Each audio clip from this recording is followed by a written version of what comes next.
इसी के साथ अगले कॉलर हैं, बात कर लेते हैं। स्वागत है आपका। सलाम वालेकुम डॉक्टर साहब। जी वालेकुम सलाम, जय हिंद, स्वागत है भाई। हाँ, जो लोग फिजियोथेरेपी करवाते हैं वो कितना कारगर होता है? क्या कराते हैं? फिजियोथेरेपी एलोपैथिक में। फिजियोथेरेपी। फिजियोथेरेपी। फिजियोथेरेपी जी हाँ हाँ। बड़ा सही, बड़ा अच्छा सवाल किया। और कुछ सवाल है आपका? और एक सवाल था कि हम हमारे एक मित्र हैं, उनके लीवर में सूजन हो गया है। ठीक है, और तो कुछ नहीं कहना। ठीक है, अपना जवाब दे दीजिए। अच्छा देखिए, आपने इतना अच्छा सवाल पूछा है। ये फिजियोथेरेपी, ये योगा वगैरह वगैरह, मुझे बहुत तजर्बा है। देखिए, फिजियोथेरेपी को मैं सिर्फ एक ही फिजियोथेरेपी को मानता हूँ, और वो है गर्दन की फिजियोथेरेपी, जो मैं बताता हूँ। और वो मैंने अपने लिए उसको ईजाद किया। ये फिजियोथेरेपी होती नहीं है, मशीनों से होती है। क्योंकि जब मुझे भी ये रोग था, जब मैंने फिजियोथेरेपी कराई तो मेरी तकलीफ़ और बढ़ गई। मेरे दवाखाने हैं जगह जगह जगह जगह, वहाँ फिजियोथेरेपिस्ट भी होते हैं। अब वो फिजियोथेरेपिस्ट जब मेरी फिजियोथेरेपी करते तो मैं और ज़्यादा परेशानी में आ जाता था। फिर मैंने एक एक्सरसाइज निकाली, उस पर काम किया, और वो ये है। देखिए, जो मैं बताता हूँ ना, ये किसी की नहीं है, मेरी है। ये कान मिलाइए। ये गर्दन में कोई प्रॉब्लम हो, नस दब जाए, और सर में दर्द होता हो, चक्कर आते हो, मोंढे में दर्द हो, ये हाथ में दर्द हो, कोहनी में दर्द हो, उंगलियों में दर्द हो, ये करें पूरी तरह। ये थोड़ी देखिए यहाँ तक आ जाती है। ये 3-3 मिनट करने वाले के सर्वाइकल में आराम आता है। मैं बहुत तकलीफ़ में था, आज से 30 साल पहले। कोई सूरत नहीं थी ठीक होने की। इससे भगवान ने फ़ायदा दिया, फिर मैंने आपसे शेयर कर लिया। मैंने कहा ना कि मैं अपने जो सच्चाई है वो आपको बयान कर दूँ। और कोई फिजियोथेरेपी मैंने कामयाब नहीं देखी आज तक।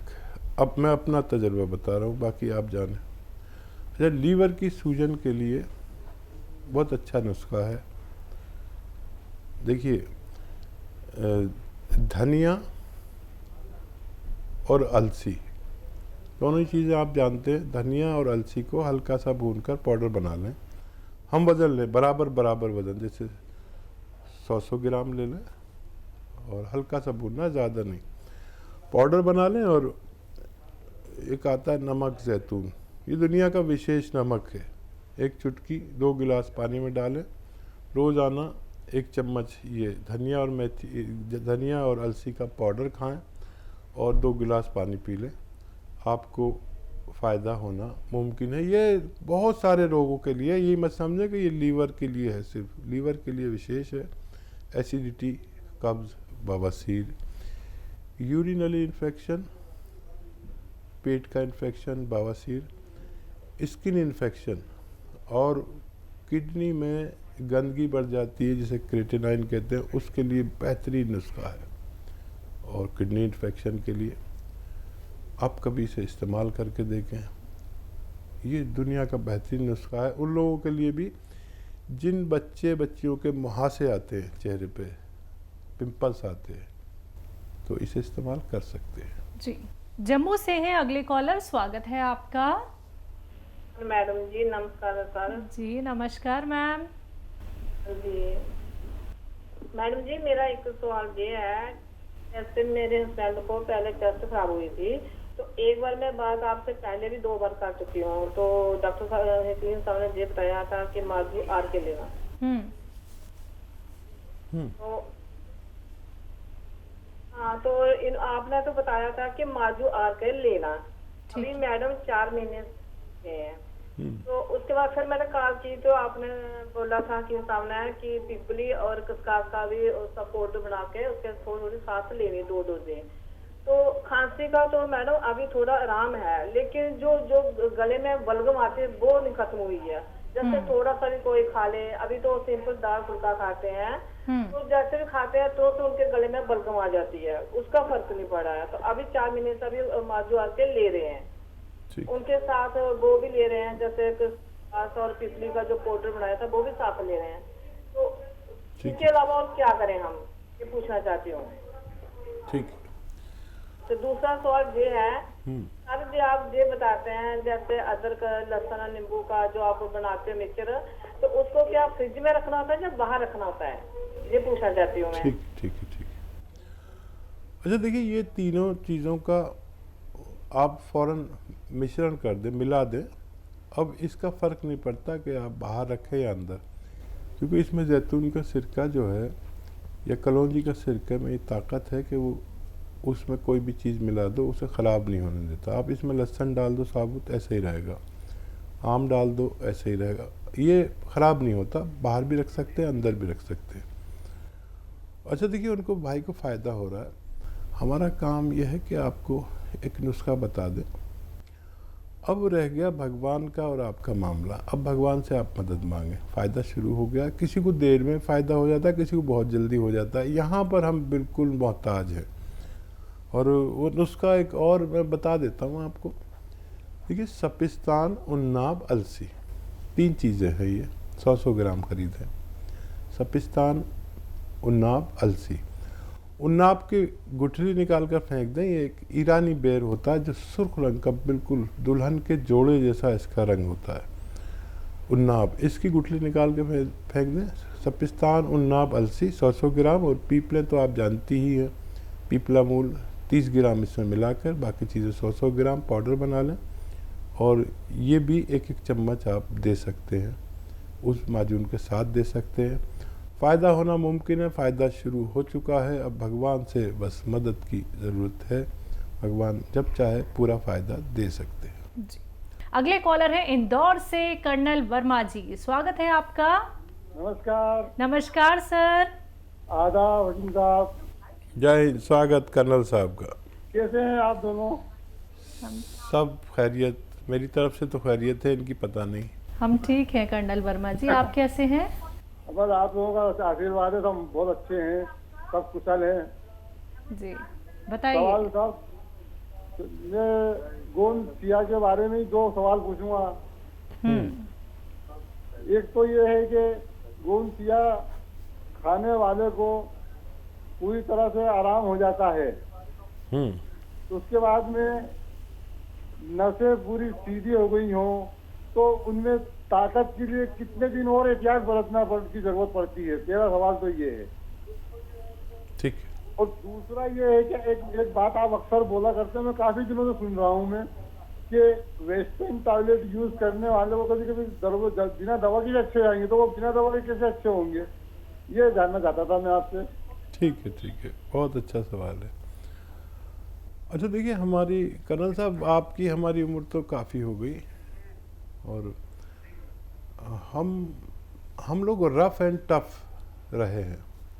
आपकी ट्रेनिंग और आपकी ट्रेनिंग से कम तो हमने पहलवानी भी नहीं की। हम भी खूब एक्सरसाइज करते थे, तो आपकी ट्रेनिंग तो उससे भी सख्त है। तो हम हर दौर से गुजरे हुए। आज की जो नस्ल है ये बहुत कमज़ोर है। इस जिस्म को जितनी मशक्क़त दी जाए, मेहनत दी जाए, इतना मजबूत रहता है। वो वक्त चला गया कि हम मशक्क़ती होते थे। मैं आज भी 1-2 आदमी को यूं ही मार पीट के निकल जाऊं, और मैं अपने बच्चों को देखते हैं, वो तो बिल्कुल ऐसे मोटे मोटे, ऐसे कमज़ोर से, ना उनके मसल से। हम अगर यूं करते हैं तो ये ऐसा फूल जाते पहलवानों की तरह। आपका भी यही हाल होगा, मिलिट्री में कर्नल रहा है, कोई मामूली बात थोड़ी है। तो मुझ जैसे मामूली आदमी का ये हाल है।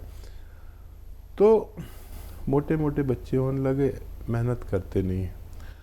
अब किसी को कोई जर्क लग गया, झटका लग गया, तो उनकी नस दब जाती है। अब अगर वेस्टर्न टॉयलेट नहीं है तो वो उस कदमचे वाले बैतुल खला में, लैट्रिन में बैठने से वो नस ठीक नहीं होती। तो अगर वो बच्चे, क्योंकि यंग बच्चे हैं, और वो उस पर अपनी ज़रूरत पूरी करें तो अपना आप ही ठीक हो जाते हैं। और कुछ ऐसे हम और आप जैसे मरीज़ भी हैं जो बगैर दवा के भी ठीक हो सकते हैं, क्योंकि जब हम वहाँ बैठते हैं तो हमारे ज़ोर सिर्फ वहाँ कमर पर ही पड़ता है, उस जगह पर जहाँ पर कमर के 5 मनके जो कूलों से ऊपर होते हैं, वहीं से हमारी कमर बैंड होती है। तो इस वजह से मैं कहता हूँ। और दूसरा क्या सवाल था? अगर गौनसिया का इस्तेमाल कोई कर रहा है, नसें सीधी हो गई हैं, आराम मिल गया है, तो नसों में और ताकत कैसे भरी जाए? अच्छा देखिए, नसों की ताकत के लिए मैं अक्सर एक बात कहता हूँ और लोग सोचते होंगे क्या बेवकूफ़ी की बात कहते हैं। ओमेगा 3 वो एक ऐसी चीज़ है जो 3 चीज़ों में बहुत पाई जाती है। मैं अक्सर अलसी का इस्तेमाल कहता हूँ कि अलसी के साथ ले लो। तो अलसी में और अखरोट में ओमेगा 3 ऐसा है जो हमारे एक किस्म का तांबा है इसमें, जो हमारे स्ट्रक्चर को खड़ा रखता है, मजबूत रखता है। बमें नसों की फ्लेक्सिबिलिटी, जो नसों में खिंचाव होना चाहिए उसको कायम रखता है, उनको फैला के रखता है जितना होना चाहिए दायरा। तो 3 चीज़ें मैं जानता हूँ जो बहुत ज़्यादा है। एक और जानता हूँ, वो मैं अक्सर उसका नाम नहीं लेता, नहीं तो लोग कहेंगे क्या क्या बात कर रहे हैं। अलसी गरीबों के लिए, अखरोट रईसों के लिए, और मछली गोश्तखोरों के लिए, जो लोग गोश्तखोर हैं खाने वाले हैं वो उनके लिए। इसमें मछली सबसे बेस्ट है, अखरोट उसके बाद, और अलसी भी अखरोट की पावर रखती है। तो ये लिया करें ज़रूर, ये बहुत अच्छी चीज़ है। और नसों के लिए, दिमाग के लिए ओमेगा 3 दिमाग के लिए बहुत अच्छा है, याददाश्त के लिए बहुत अच्छा है। तो अक्सर लोग ये सोचते हैं क्या हर किसी को अलसी या मछली या अखरोट बताते हैं ये कोई दवाएं हैं, लेकिन इन्हीं से सब दवाएं बनती हैं। आप देखते हो ना, ओमेगा 3 कैप्सूल, ये एडवर्टाइज आया, वो आया, सब ये देते हैं। ओमेगा 3 आता कहाँ से? तो बस यही बातें आपसे शेयर करता हूँ, अगर आपको पसंद आ जाए तो हमारी बल्ले बल्ले। जी, कॉलर हैं मीरा शुक्ला जी, स्वागत है आपका। हाँ जी मैम, नमस्कार। जी नमस्कार मैम। भाई साहब भी नमस्कार। जय हिंद, शुक्ला साहब। हाँ नमस्कार। तो आपने लड़के के बारे में जैतून का नमक बताया था, तो धनिया बताई थी, तो उसको बाथरूम बहुत आने लगा। रात को बाथरूम बैठ के कर लेता है, अब उसको बाथरूम बहुत आने लगा रात को। उनको नहीं करता भाई साहब, रात को बहुत करता है। तो इसीलिए हमने मैंने सोचा बहुत, जिनको भी सोचा, रात सोचा भी नहीं, वो ढीठ बन गया। अब तो एक दस दवाई देने लगे। ठीक है, वो थोड़ा सा कम कर ले, जो नमक है थोड़ा सा कम कर ले, और दिन के वक्त में दे दिया करे, रात को ना दिया करे, ताकि उसको आसानी से पेशाब ज़्यादा आना ये अच्छी अलामत है, यानी उसको फ़ायदा मुमकिन है, ये समझ में आता है। तो आप कम भी कर सकते हैं और रात की जगह सुबह में दें बस, तो इससे भी उसको फ़ायदा मुमकिन है, आप इसका लाभ उठा सकते हैं। जी, मुरादाबाद से है नेहा, स्वागत है आपका। मैं हकीम साहब से ये जानना चाहती हूँ कि क्या यूनानी में भी कोई पेट के कीड़ों के लिए कोई दवाई होती है, जैसे हम एलोपैथिक में लेते हैं, तो क्या यूनानी में है बड़ों बच्चों के लिए? और बाल झड़ रहे हैं बहुत ज्यादा, मतलब घर में जो हमारे बड़े हैं, लेडीज जो एजेड है उनके भी, और जो मेरे भी, तो बाल बहुत समस्या है, बहुत हल्के हो गए हैं बाल। और एक ये बता दीजिए, मेरे मतलब फादर को, मदर को भी चक्कर की भी प्रॉब्लम है, चक्कर आता है, तो चक्कर की क्या मतलब, लो और हाई बीपी दोनों को चक्कर आता है, और इसकी भी कोई दवा बता दें। बाल झड़ने के लिए तो गोंद मोरिंगा सफ़ेद 1 ग्राम रोज़ाना पानी, दूध या नारियल पानी से अपने हस्ब हैसियत आप ले सकते हैं। और क्या सवाल है? पेट में कीड़े। हाँ, यूनानी में देखिए ग़िज़ाओं से भी इलाज होता है, और 1-2 नुस्खे मैं बता देता हूँ। ये अगर सीज़न अभी तो नहीं है उसका, आड़ू जो लोग खाते हैं वो कसरत से आड़ू खाएं तो पेट के कीड़े इससे मर जाते हैं और पेट ठीक रहने लगता है। इसके अलावा जो अनार हम खाते हैं, अक्सर हम छिलके तो फेंक ही देते हैं, तो अनार के छिलके को सुखा लें और इसका पाउडर बना लें और आधा चुटकी या 1 चुटकी अपनी उम्र के मुताबिक शहद में मिला के खा लें। इससे भी हमारे पेट के कीड़े ख़त्म हो जाते हैं। और देखिए, चक्कर आजकल ज़्यादातर सर्वाइकल की वजह से आते हैं। ब्लड प्रेशर है तो ब्लड प्रेशर, बहुत ज़्यादा ब्लड प्रेशर है तब चक्कर आ सकते हैं, वरना नहीं आते। तो इस पर गौर करें। और एक एक्सरसाइज है ये देखिए, पूरा हमारा कान मोड़ने से लगे, देखिए ये 3 मिनट करें और 3 मिनट ये पूरी तरह, देखिए ये थोड़ी यहाँ तक आ जाती है, यहाँ तक, और यहीं देखें ये भी 3 मिनट। अगर 10 से 15 दिन लगातार ये एक्सरसाइज की जाए तो चक्कर आने बंद हो जाते हैं बेशतर लोगों के। और क्या सवाल था? बीपी हाई और लो के बारे में भी जानना चाह रही थी। हाँ, बीपी हाई अगर है तो ये हमारे जो बीपी हाई होता है तो वो कोलेस्ट्रॉल, दिल पर दबाव होने की वजह से होता है। और कोलेस्ट्रॉल कम कर लें तो जीरे का सिरका आप 2-2 चम्मच 2 बार 3 बार पी सकते हैं खाने के बाद। इससे कोलेस्ट्रॉल कंट्रोल होता है, दिल को तक़वियत, ताकत मिलती है। अगर दिल में कुछ अवरुद्ध हो गया हो, जैसे चर्बी वगैरह से ब्लॉकेज हो जाते हैं जगह जगह, और ब्लॉकेज होने का ख़तरा भी रहता है दिमाग में या दिल में, हार्ट ब्लॉकेज भी कहते हैं। तो उससे सुरक्षित आदमी रह सकता है। तो जीरे का सिरका आप 2-2 चम्मच 2-3 बार आप ले सकते हैं खाने के बाद।